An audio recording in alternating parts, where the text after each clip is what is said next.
ओम शांति। आज सुनेंगे बाबा की 17 तारीख की मुरली।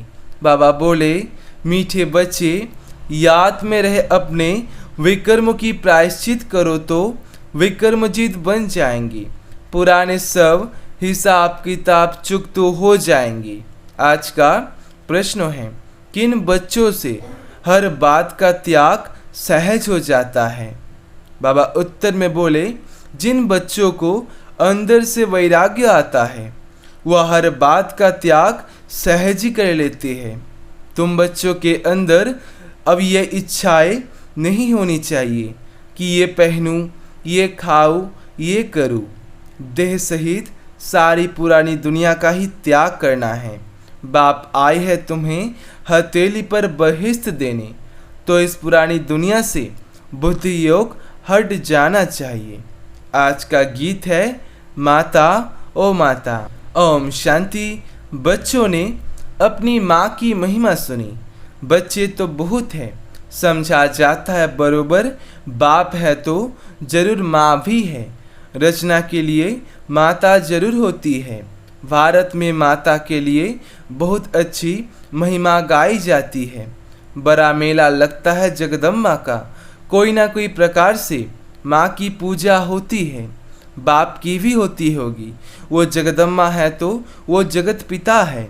जगदम्बा साकार में है तो जगत पिता भी साकार में है। इन दोनों को रचता ही कहेंगे। यहाँ तो साकार है ना, निराकार को ही कहा जाता है। हे गॉड फादर, मादर फादर का राज तो समझाया गया है। छोटी माँ भी है, बड़ी माँ भी है। महिमा छोटी माँ की है। भले अडॉप्ट करते हैं, माँ को भी अडॉप्ट किया है तो ये बड़ी माँ हो गई, परंतु महिमा सारी छोटी माँ की है। ये भी बच्चे जानते हो। हर एक को अपने कर्मभोग का हिसाब किताब चुकता करना है, क्योंकि विक्रमजीत थे, फिर रावण ने विक्रमी बना दिया है। विक्रम संवाद भी है तो विक्रमजीत संवाद भी है। पहला आधा कल्प विक्रमजीत कहेंगे, फिर आधा कल्प विक्रम संवाद शुरू होता है। अब तुम बच्चे विक्रम पर जीत पाकर विक्रमजीत बनते हो। पाप जो है उनको यज्ञबल से प्रायश्चित करते हो। प्रायश्चित होता ही है याद से। जो बाप समझाते हैं कि बच्चे याद करो तो पापों का प्रायश्चित हो जाएगा, अर्थात कट उतर जाएगी। सिर पर पापों का बोझा बहुत है, जन्मों जन्मांतर का। समझाया गया है कि जो नंबर 1 में पुण्य आत्मा बनता है वही फिर नंबर 1 पाप आत्मा भी बनता है। उनको बहुत मेहनत करनी पड़ेगी, क्योंकि शिक्षक बनते हैं सिखाने के लिए, तो जरूर मेहनत करनी पड़ेगी। बीमारी आदि होती है तो अपने ही कर्मों कहे जाते हैं। अनेक जन्मों के विकर्म किए हैं, इस कारण भोगना होती है। इसलिए कभी भी इससे डरना नहीं है, खुशी से पास करना है, क्योंकि अपना ही किया हुआ हिसाब किताब है। प्रायश्चित होना ही है एक बाप की याद से। जब तक जीना है तब तक तुम बच्चों को ज्ञान अमृत पीना है, योग में रहना है। विकर्म है तब तो खांसी आदि होती है, खुशी होती है। यहाँ ही सब हिसाब खत्म हो जाए, रह जाएंगे तो पास विथ ऑनर नहीं होंगे। मोचड़ा खाकर मनी मिले तो भी बेइज्जती है ना। अनेक प्रकार के दुख की भोगना होती है। यहाँ अनेक प्रकार के दुख का परिवार नहीं, वहाँ सुख का परिवार नहीं रहता। नाम ही है स्वर्ग। क्रिश्चियन लोग कहते हैं हेवन, हेवनली गॉड फादर। इन बातों को तुम जानते हो। निर्वृत्ति मार्ग वाले सन्यासी तो कह देते हैं कि ये सब कागविष्टा समान सुख है। इस दुनिया में बरोबर ऐसा है। भल कितना भी किसको सुख हो, परंतु वो है अल्पकाल का सुख। स्थायी सुख तो बिल्कुल नहीं है। बैठे बैठे अब दाय आ जाती है, हार्ट फेल हो जाती है। आत्मा एक शरीर छोड़ दूसरे में जाकर प्रवेश करती है तो शरीर आपे ही मिट्टी हो जाता। जानवरों के शरीर फिर भी काम में आते हैं। मनुष्य का काम नहीं आता है। तम प्रधान पतित शरीर कोई काम का नहीं, कोड़िया मिसाल है।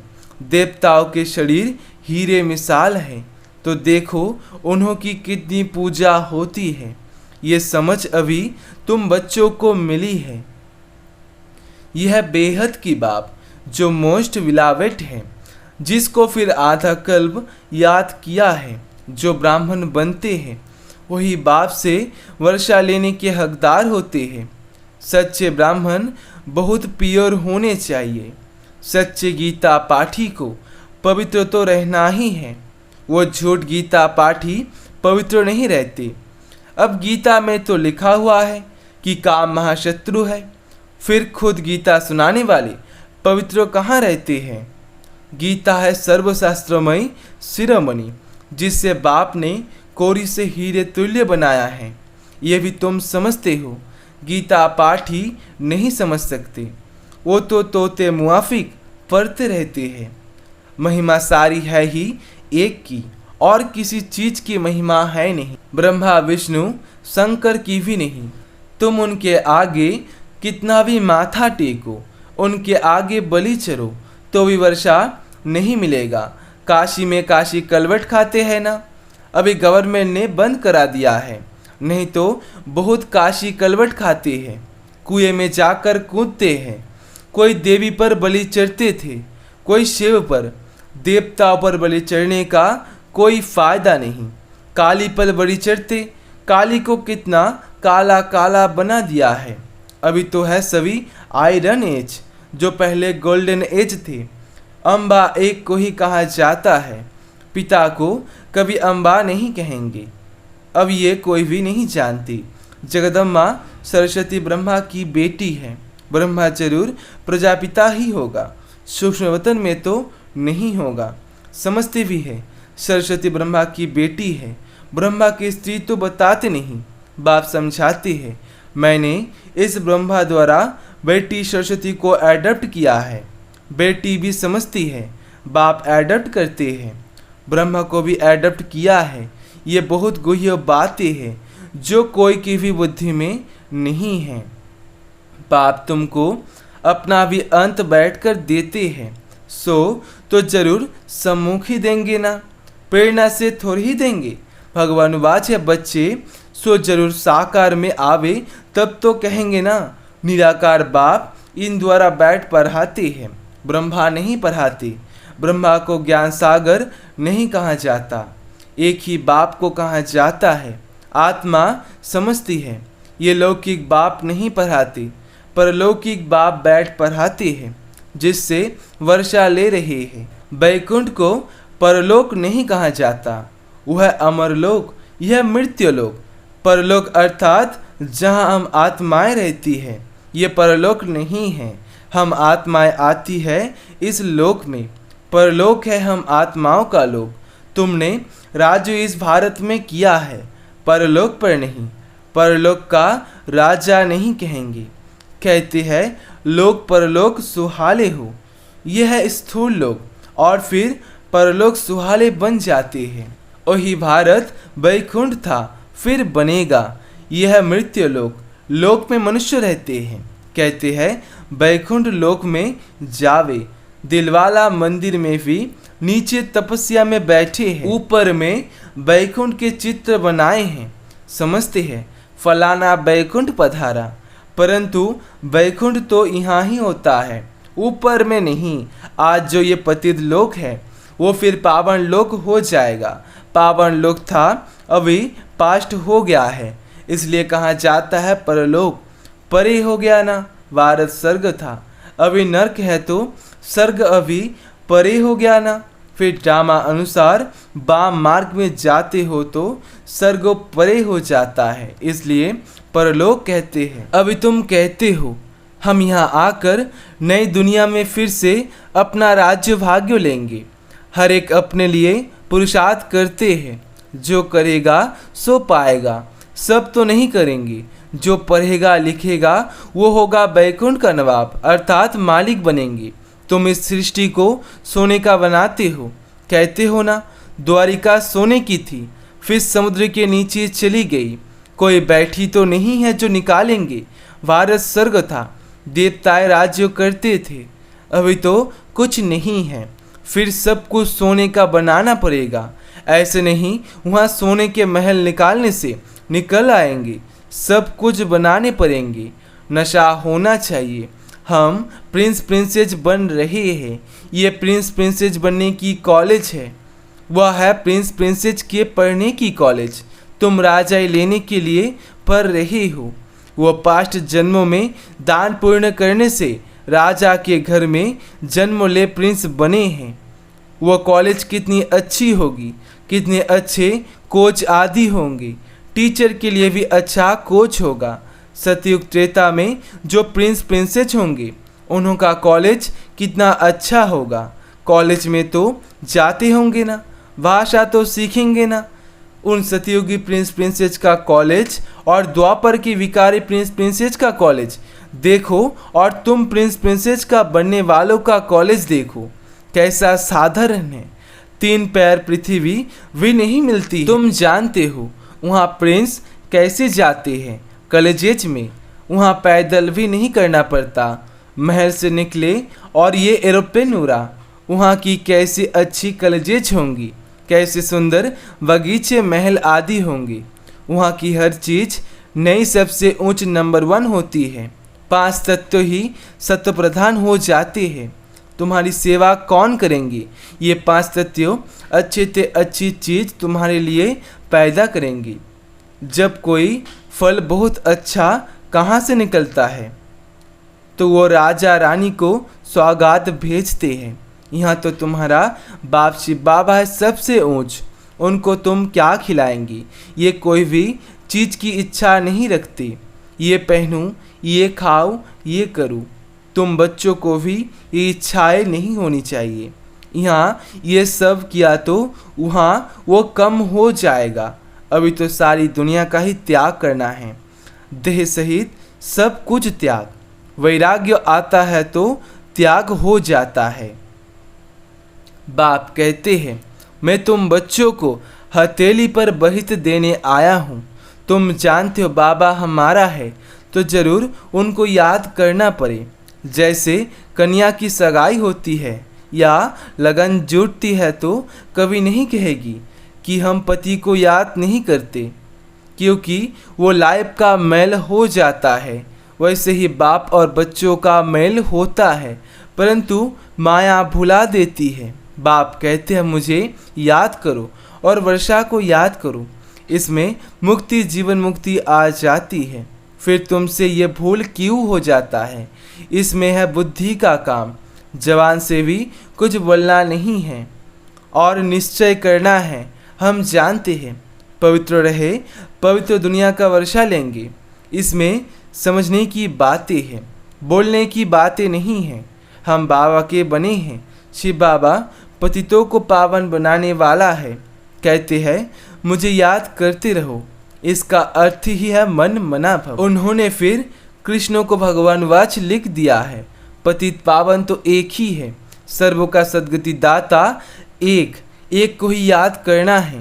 कहते हैं मुझे एक बाप को भूलने के कारण कितनों को याद करते रहते हो।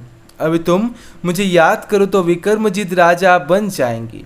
विक्रमजीत राजा और विक्रमी राजा का फर्क भी बताया ना। पूज्य से पुजारी बन जाते हो, नीचे आना ही है। वैश्य वंश फिर शूद्र वंश। वैश्य वंशी बनना माना बाम मार्ग में आना। हिस्ट्री ज्योग्राफी तो सारी बुद्धि में है। इस पर कहानियाँ बहुत है। वहाँ मोह की बात नहीं रहती। बच्चे आदि बहुत मौज में रहते हैं। ऑटोमेटिक अच्छी रीति पालते हैं। दास दासिया तो आगे रहते ही है। तो अपनी तकदीर को देखो कि हम ऐसी कॉलेज में बैठे हैं जहाँ से हम भविष्य में प्रिंस प्रिंसेस बनते हैं। फ़र्क तो जानते हो ना। वो कलयुगी प्रिंस प्रिंसेस, वो सतयुगी प्रिंस प्रिंसेस, वो महारानी महाराजा, वो राजा रानी। बहुतों के नाम भी है, लक्ष्मी नारायण, राधे कृष्ण। फिर उन लक्ष्मी नारायण और राधे कृष्ण की पूजा क्यों करते हो? नाम तो एक ही है ना। हाँ, वहाँ स्वर्ग के मालिक थे। अब तुम जानते हो कि ये नॉलेज शास्त्रों में नहीं है। अब तुम समझ गए हो यज्ञ तप दान पुण्य आदि में कोई सार नहीं। ड्रामा अनुसार दुनिया को पुराना होना ही है, मनुष्य मात्र को तम प्रधान बनना ही है। हर बात में तम प्रधान, क्रोध लोभ सब में तम प्रधान। हमारे दुखरे पर इनका दखल क्यों? मारो गोली, कितनी मारामारी करते हैं, आपस में कितना लड़ते हैं, एक दो को खून करने में भी देरी नहीं लगती है। बच्चा समझता कहाँ बाप मेरे वर्षा मिले। ऐसी तम प्रधान दुनिया का अब विनाश होना ही है, फिर सत्य प्रधान दुनिया आएगी। अच्छा मीठे मीठे सिगलदे बच्चों प्रति माता पिता बाप दादा का याद प्यार और गुड मॉर्निंग। रूहानी बाप की रूहानी बच्चों को नमस्ते। आज का धारणा है पहला पॉइंट, पुण्य आत्मा बनने के लिए याद की मेहनत करनी है। सब हिसाब किताब समाप्त कर पास विथ ऑनर हो, इज्जत से जाना है। इसलिए कर्मभोग से डरना नहीं है, खुशी खुशी चुकतो करना है। आज का दूसरा पॉइंट, सदा इसी नशे में रहना है कि हम भविष्य प्रिंस प्रिंसेस बन रहे हैं। यह है प्रिंस प्रिंसेस बनने की कॉलेज। आज का वरदान है, अचल स्थिति द्वारा मास्टर दाता बनने वाले विश्व कल्याणकारी भव। विस्तार है, जो अचल स्थिति वाले हैं उनके अंदर यही शुभ भावना शुभ कामना उत्पन्न होती है कि यह भी अचल हो जाए। अचल स्थिति वालों का विशेष गुण होगा रहम दिल। हर आत्मा के प्रति सदा दातापन की भावना होगी। उनका विशेष टाइटल ही है विश्व कल्याणकारी। उनके अंदर किसी भी आत्मा के प्रति घृणा भाव, द्वेष भाव, ईर्ष्या भाव या ग्लानि भाव उत्पन्न नहीं हो सकता। सदा ही कल्याण का भाव होगा।